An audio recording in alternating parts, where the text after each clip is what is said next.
measuring the cost of living. So we have learned about the GDP, which actually is a family of statistics, right? Remember nominal GDP, real GDP, per capita GDP, GDP growth rate, GDP deflator, and inflation rate. So GDP is used to measure, relatively speaking, how rich, how poor a nation, country, or city is. So our next topic in macroeconomics is about measuring the cost of living. How expensive to live, for example, in Houston, Texas, compared with living in Tampa Bay, Florida. So based on common sense, we know the living expense or cost of living varies depending on where you live. So for example, here from apartments.com, so I searched San Diego, California. So you can see it from this neighborhood in downtown San Diego. So for typical decent looking apartment, the monthly rental price for a studio runs between $2,000 to roughly close to over $5,000. And here I have another page. That's the downtown area in Tampa Bay, Florida. And you can see, relatively speaking, the rental price is much cheaper in Tampa Bay. So for example, for these two, the monthly rental price for studio ranges between roughly $1,500 to slightly over $3,000. So you can see, relatively speaking, the cost of living, for example, looking for a house, looking for apartment is much cheaper in Tampa Bay, Florida than in San Diego, California. And also in terms of the wage, remember wage is the cost for business. If you run a business and you have to hire people, then the wage you pay is your cost.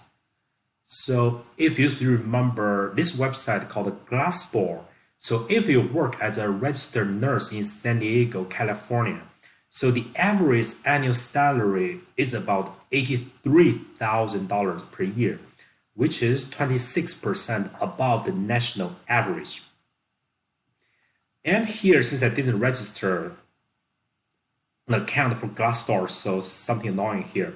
So if you work in the same profession, registered nurse in Tampa Bay, Florida, you should expect your average salary is about $56,000, which is 15% below national average. So you can see there's a huge gap, even for the same profession, registered nurse. I think it's very important now, given the current medical crisis. You can see there's a huge wage difference. So these are just an example to give you some basic idea. Cost of living varies by a lot within the United States. Think about the difference between Tampa Bay, Florida, a major city, and San Diego, California, another major city. So we are going to study another microeconomic statistic, so-called consumer price index. And we can also calculate the inflation rate based on the consumer price index. Remember, previously, we can calculate the inflation rate based on, you should remember, so-called GDP deflator, right? So now, in this chapter, chapter 11, measuring the cost of living, so I'm going to talk about another statistic called the consumer price index. And I'm going to use another U.S. federal government website called the U.S. Bureau of Labor Statistics.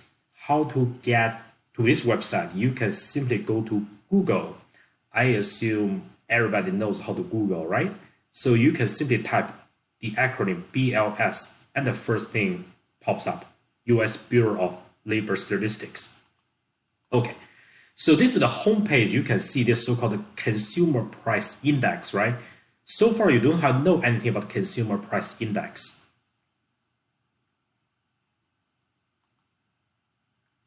Let's take a look at some specific information. So I just expanded the subjects. And here we have inflation and prices, right? Let me go to consumer price index.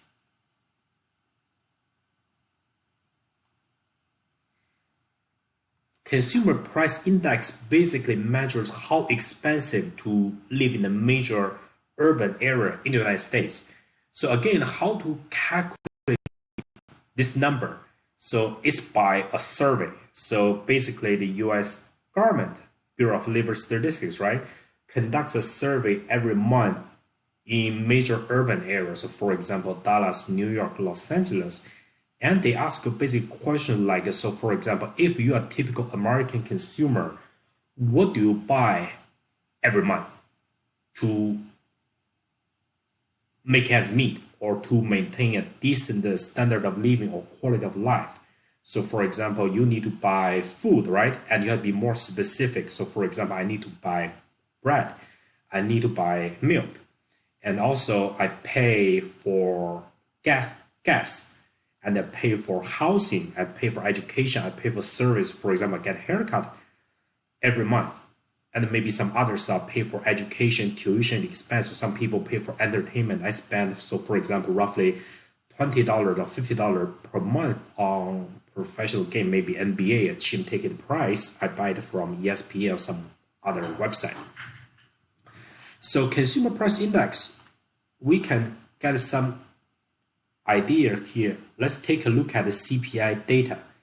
And we have regional resources here. So for example, let me open Dallas, Texas. And let me also open Houston.